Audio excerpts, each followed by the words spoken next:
135 గజాల భూమి కేవలం 8 లక్షలకే. ప్రతి నెల 10,000 మంత్లీ రెంటల్ ఇన్కమ్. నమస్తే, నేను కేశవ ముందు సుమన్ టీవీ. ఆంధ్రప్రదేశ్ రాజకీయాల్లో మళ్ళీ ఒకసారి సినీ నటుడు ప్రకాష్ రాజ్ వేలు పెట్టారు. ఆయన ఎక్కడో విదేశాల్లో ఉన్నాను, షూటింగ్ బిజీలో ఉన్నాను అని చెబుతూనే రోజుకు ఒక ట్వీట్ పెడుతూ ఉన్నారు. ఆ ట్వీట్ ద్వారా ఏపీలో జరుగుతున్నటువంటి తిరుమల తిరుపతి దేవస్థానానికి సంబంధించి లడ్డు కల్తీ వ్యవహారంలో ఏదో ఒక కవింపు చర్యకు పాల్పడుతూనే ఉన్నారు. అసలు ఎందుకు ప్రకాష్ రాజ్ ఈ వైఖరిని అనుసరిస్తారు? ప్రకాష్ రాజ్ వర్సెస్ పవన్ కళ్యాణ్ ఏం జరుగుతుంది? ఈ అంశాన్ని విశ్లేషించేటువంటి ప్రయత్నం చేద్దాం. మనతో పాటు చంద్ర శ్రీనివాస్ గారు, పొలిటికల్ అనలిస్ట్. శ్రీనివాస్ గారు నమస్కారం. నమస్కారం అండి.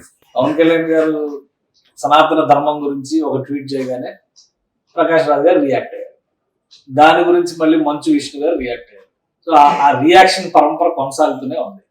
పవన్ కళ్యాణ్ గారు డైరెక్ట్ గా మీడియా ముందరే చెప్పారు, మీ పని మీరు చేసుకోండి అని చెప్పారు. ఆయన 30వ తారీఖున వస్తాను, షూటింగ్ బిజీలో ఉన్నాను, విదేశాల్లోనూ ఒక చిన్న వీడియో పెట్టారు. అయినా కానీ మళ్ళీ మరుసటి రోజు ఒక ట్వీట్ చేశారు, మళ్ళీ ఇప్పుడు తాజాగా ఒక ట్వీట్ చేశారు. ఏంటి ప్రకాష్ రాజ్ గారు టామ్ అండ్ జెర్రీ లాగా పవన్ కళ్యాణ్ వెంట పడుతున్నారా? ఒకప్పుడు పవన్ కళ్యాణ్ గారిని ప్రశంసించిన ప్రకాష్ రాజ్ నోటే నుంచే ఎందుకు ఇలా విమర్శిస్తున్నాడో అర్థం కావట్లా. లేకపోతే ఆయనకి మానసిక స్థితి మీద కొద్దిగా చాలా మందికి డౌట్ ఉంది. ఆయన ఈ రాష్ట్రం కాదు, తెలుగు ప్రజలు హక్కును చేర్చుకున్నారు, ఓకేనా, ఇక్కడే నివాసం ఉంటున్నారు హైదరాబాద్ పరిసరాల్లో, ఓకే, వెల్ అండ్ గుడ్. ఏదైనా సమస్య ఉంటే స్పందిస్తారు. అదేవిధంగా మూవీ ఆర్టిస్ట్ అసోసియేషన్ తెలుగు దానికి కూడా మాకు కూడా అధ్యక్షుడు అవుదామని అనుకున్నారు, కాలేకపోయాడు. సరే, ఇక్కడ ఎక్కువ కాలం ఉండాలనుకుంటున్నాడో లేదో కూడా తెలియట్లా. ఇక్కడ దీని మీద సీరియస్గా మూవీ ఆర్టిస్ట్ అసోసియేషన్ కూడా ఆయన మీద కంప్లైంట్ కూడా వచ్చేసింది. ఇక్కడ ఆయన విదేశాల్లో ఉన్నప్పుడు, నువ్వు షూటింగ్లో ఉన్నప్పుడు ఆ దర్శకుడు చెప్పే మాటని దాని మీద కాన్సన్ట్రేషన్ చేయాలి. నువ్వు ఒక ట్వీట్ చేసావు, మీరు వేరే విధంగా అర్థం చేసుకున్నారు, నేను 30వ తారీఖు వచ్చి చెప్తాను, అక్కడితో ఆగిపోవాలి. 30వ తారీఖు వచ్చి చెప్పు, ప్రెస్ మీట్ పెట్టి చెప్పు. ఈలోపు కార్తీ స్పందించి, నేను ఆ రోజు అట్లా ఉండగలసింది కాదండి, సారీ అండి పవన్ సార్ అని చెప్పారు. దానికి చాలా పవన్ కళ్యాణ్ బాగా స్పందించారు. కార్తీ గారు హ్యాపీగా మీరందరూ బాగుండాలనుకున్నారు, అయిపోయింది. నీకెందుకు మళ్ళీ ఇన్వాల్వ్ అయిపోయి సారీ చెప్పించడం ఇదేం ఆనందం అని చెప్పి అంటాడు. అసలు ఈయన ఎవరు? సరే, ఒకటి సార్, జస్ట్ ఆస్కింగ్. ఇప్పుడు కూడా జస్ట్ ఆస్కింగ్ అని ఒక మంచి మాట అడిగారు ఆయన. మాట కూడా ఒకసారి, మనకేం కావాలి, ప్రజల్లో భావోద్వేగాలను రెచ్చగొట్టి తద్వారా రాజకీయ లబ్ధిని సాధించడమా, లేక ప్రజల మనోభావాలు గాయపడకుండా పరిపాలనా సంబంధమైన అవసరమైన తీవ్రమైన చర్యలతో సున్నితంగా సమస్యను పరిష్కరించుకోవడమా? Just asking. ఇక్కడ ఒకటి చెప్తాను సార్, మాట్లాడేటప్పుడు కొంచెం కంట్రోల్ ఉండాలి. ఎవరు పవన్ కళ్యాణ్ ఒకటి తెలుసుకోవాలి విష్ణు. పవన్ కళ్యాణ్ గారు మార్నింగ్ షో కలెక్షన్ అంత లేదు మీ cinema budget. Pawan Kalyan is part and parcel of Telugu industry. Right, అది ఇండస్ట్రీ. ఇక్కడ నేను కేశవ్ గారు ఒకటి చెప్తా. నేను ఏం చెప్తానంటే, ఆ రోజున విష్ణుని విమర్శించావు, విష్ణు కూడా నీకు శత్రువు అయిపోయాడు. ఇప్పుడు నువ్వు పవన్ కళ్యాణ్ గారు చెప్పింది కరెక్ట్, నువ్వు ఎందుకు ఇన్వాల్వ్ అవుతున్నావు లడ్డు విషయంలో, నువ్వెందుకు కాము కూర్చో అన్నాడు, ఓకే. ఇప్పుడు అధ్యక్షుడి స్థానంలో ఆయన ఉన్నాడు, చర్యలకి రెడీ అవుతున్నాడు ఆయన. ఇప్పుడు ఆయనకి శత్రువు అయిపోయావు, ఇక్కడ పవన్ కళ్యాణ్కి శత్రువు అయిపోయి. పవన్ కళ్యాణ్ గారు పొగిడాడు కదా, నువ్వు నువ్వెంత ఫస్ట్ రోజు కలెక్షన్ అంత కూడా లేదని చెప్పి ఆ రోజు అన్నావు కదా. మరి ఈ రోజు ఏమైంది నీ మానసిక స్థితి? 30వ తారీఖు దాకా కూడా ఎందుకు వెయిట్ చేయలేకపోతున్నావు? జస్ట్ ఆస్కింగ్ అని చెప్పి ఏంటిది? క్వశ్చన్ అడుగుతున్నాడు, ప్రజల భావోద్వేగాలు రెచ్చగొట్టి రాజకీయ లబ్ధిని రాజకీయ లబ్ధి ఎవరికి సార్? కాదు సార్, రాజకీయ లబ్ధి కావాలంటే సార్ ఒకటి సార్, ఆయనకి మతాలు కులాలు ఏమి లేవు.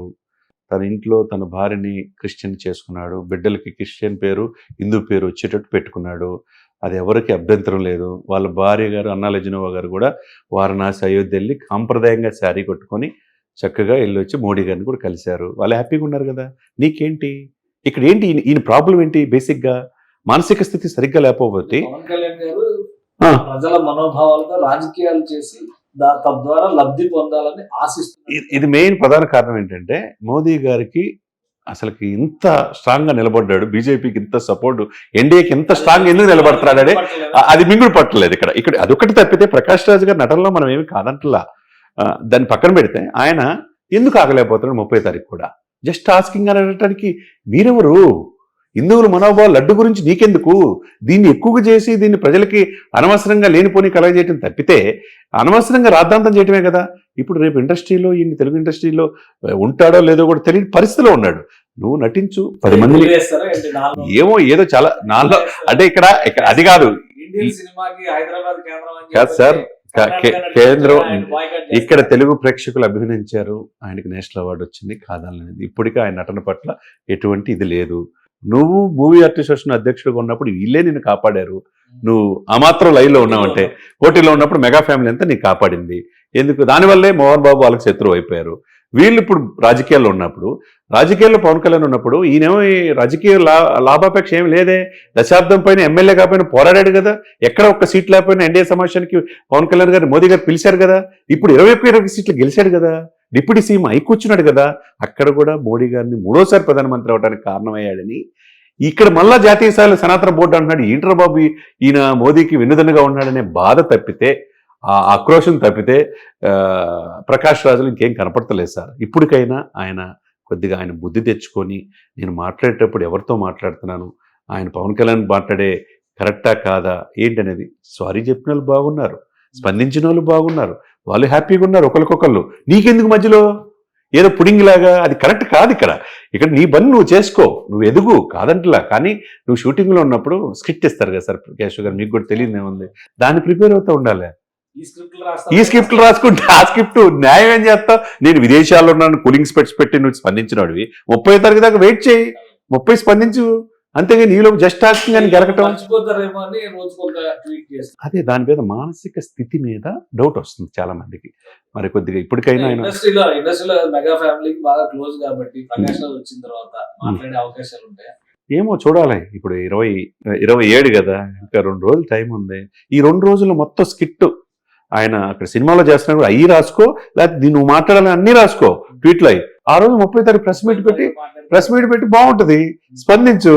ఎందుకు ఇప్పుడు రాగానే పవన్ కళ్యాణ్ తో కానీ చిరంజీవి గారితో కానీ భేటీ అవుతారు. ఏవో చూడాలి. అంటే ఇప్పుడు ఉన్నదో ఆ భేటీలే ఉండవులేండి. ఇది ఎంత అతకటానికి కూడా అంటే వీళ్ళిద్దరూ మంచి ఒక ఈక్వేషన్ ఎమోషన్ ఉన్నటువంటి ఆర్టిస్టులు కదా. నంద అంటే బద్రి సినిమాలు వేరు, రాజకీయాలు వేరు సార్. సినిమాలు కావాలని కవించుకుంటున్నారా అనేటువంటి అదే ఇక్కడ కావాలని రెస్పెక్టెడ్